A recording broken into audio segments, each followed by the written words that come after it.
Okay, so what you're gonna do is, here you go, you're gonna go on the King Crimson, gonna go down here in the description, hit more, and then 1.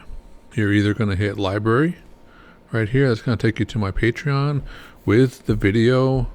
That's gonna be completely uncensored, have all the sound for the beginning to end. So you can either choose option 1, go to the library, choose option 2, you're going to click on this link here, and that is going to take you to my Google Drive. Just right click on that, hit download.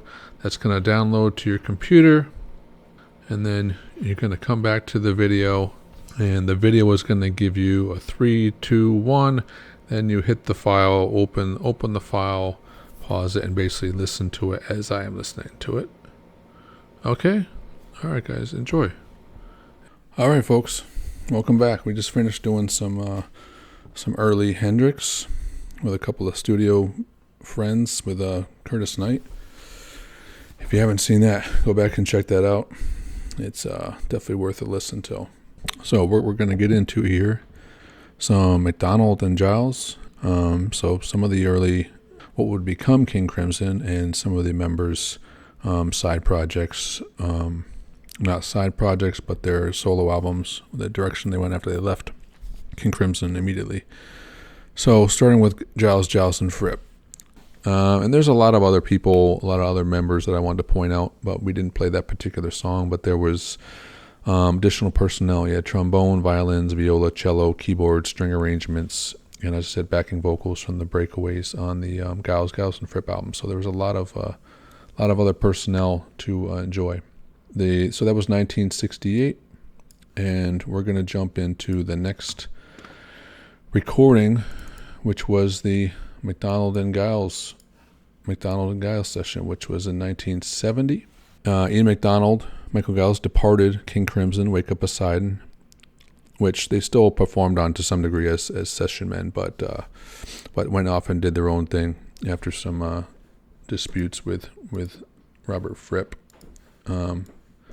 So what we're going to jump into with them is their Suite in C, and it covers a couple songs. So apparently they were inspired by Abbey Road Side 2 medley. And this one on the one section of it also has Steve Winwood on piano. So what we have here is, and this was written by Ian McDonald, Suite in C. Here we go.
Okay. So yeah, I wanted to mention some of the personnel on this. So you had Ian McDonald, obviously on the flute, on the vocals, also on the guitar. On this one, let me see. You had Michael Giles on drums, percussion, Peter Giles on bass, and Steve Winwood. Yeah, you heard him there on the piano and organ during that fast section there. But yeah, this sounds almost like it's in between Wake Up Poseidon and Lizard a little bit. Yeah, it's even a little bit more. So it's in that sort of fusion, space out sort of jazz, progressive music. So yeah, it's a great album. But I would say definitely Michael Giles, boy, he just really epitomizes a tasteful drummer and someone who doesn't lose the sort of foundation in his experimentation and where he goes. It always seems to be, he's got one foot into tasteful and one foot in just going into unknown places. And Ian McDonald just has, just because of the sheer expansiveness of his musicality with different instruments, just amazing utilization, man, of somebody who can do almost anything, it seems like, with guitar. The guitar sounds fantastic. Sounds like, acoustic, just as clean and precise as Fripp. So it's amazing to have that amount of talent, But it sounds like they had a lot of fun doing this. A lot of freedom. So, yeah, this one's... I haven't heard, actually, this... I think I maybe heard it one time, like years and years and years ago. And I kind of honed in on some of the particular parts of this album that hit me the most. So actually, it's been a long time. I haven't heard this in a long time, so it feels like a really new experience. And I think the same with the other side of the album. I may do the rest of the album at some point, along with some other Crimson members. Do another portion of this, another part 2, because there's definitely some material that I want to hit again. So anyway, let's jump back into it, because it sounds like they're going to jump back into another part here. So it's about halfway through. Let's see what they're going.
I'm going to go back to the beginning, because this is just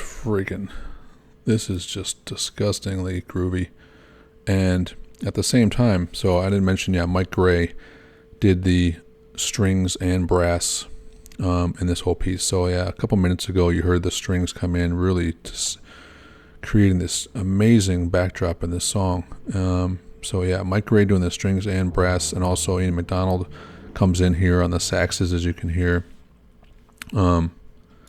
this one, just the groove is like so. It's amazing. Anytime I hear, especially when they start bringing in strings and brass, right? It starts to get a little stilted, right? You bring in so much, and everything else kind of suffers because of it. It can't have that grooviness. It feels like you got too many people in the boat, and it just stiffens it up.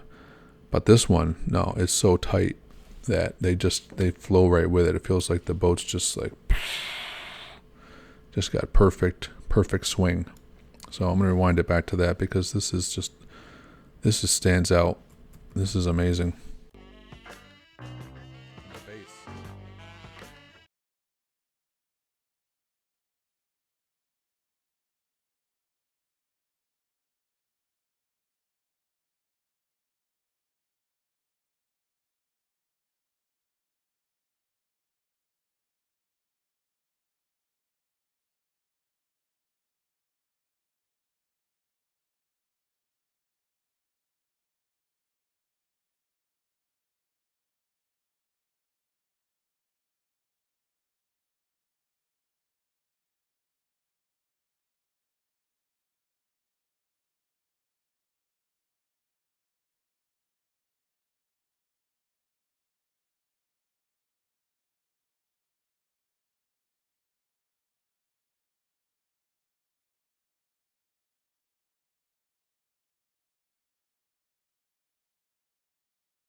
And there we go. There's a pretty long side there called Sweet in C. So yeah, that definitely, I had my favorites in there, obviously, when it really kicked in with the strings and the horns and the groove, and that bass was just like, the bass was monstrous on that part. So yeah, but it was, while it was peaking there for me, like I would put that up anywhere with any King Crimson stuff. That belongs in the stuff that's, great compositionally and great performances by them too. So, the album was a great experimentation. It didn't solidify them into that particular duo career, but I don't know if that was their intention. If they were looking to longevity of duo or trio or whatever they were looking for. As Michael Giles said, we had fun recording this album, just enjoying each other's playing. There was a sense you have a license to go further, even to the point where one might say, no, you've gone too far. And there was a sense of ease about it all. So yeah, during the 1980s, they went from vinyl to CD without their involvement. But in 2001, they began a remastering process by McDonald and Giles. And apparently they made a few, little alterations here and there to some of the material, clipping little bits out where they thought maybe it was redundant. But it was their material. And so I think it definitely deserves that. So what would end up with Ian McDonald in the future? He would go on. He'd go back into adding some performances on King Crimson back in the Starless and Bible Black album, which is about 3 albums after when he left during In Wake of Poseidon. And Michael Giles did not, as far as I know, go back. But yeah, so playing saxophone, clarinet, flute, mellotron, vibes, and vocals on Starless and Bible Black. So Ian McDonald would go on to some other performers, other groups, so he definitely, made his rounds, and we may go into him later on doing some stuff.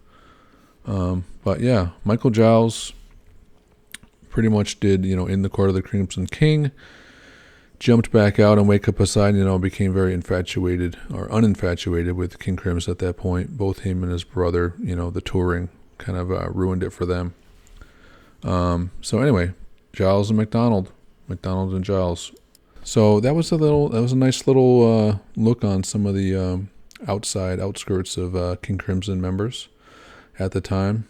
Certainly you can see their input, how they were used with King Crimson, as musicians. They're individual musicians with their own abilities, their own composition, their own performance abilities. It's an amazing group of people. So anyway, yeah, I'd love to do some more in the future. Jump into some different things that we're looking at. I don't know how many people have heard the Peter Sinfield album, the McDonald and Giles. I know there's definitely fans out there, but you have to look for these things. It's not easy to find them. You can certainly do a little deep dive and you look up the members and look up their discographies and such. But luckily we get the internet, so I'm able to dig into the archives and find stuff if I really take the time to do it. So I appreciate you guys coming along. I hope you enjoy it. So I put a post up on my YouTube page. So first post, I'm looking for like an album from a group, first album, debut album. I got a bunch up there, if I remember correctly. So like David Bowie, Paul Pena, Thin Lizzy, I think George Harrison, first album. And I think there's one more up there, I can't remember. But yeah, all worthwhile choices, some more familiar than others. So I appreciate you being here. I'm going to throw up just before this, and if you haven't heard it, I did some really early Hendrix recordings. So yeah, I'm trying to do the outskirts, pick up a lot of the pieces that get dropped, get left behind a little bit, a little less explored, and believe it stands up with just any of the other material, just like this stuff here. I'd listen to this just as much as, some of the Crimson stuff. And see you in the next one. Take care.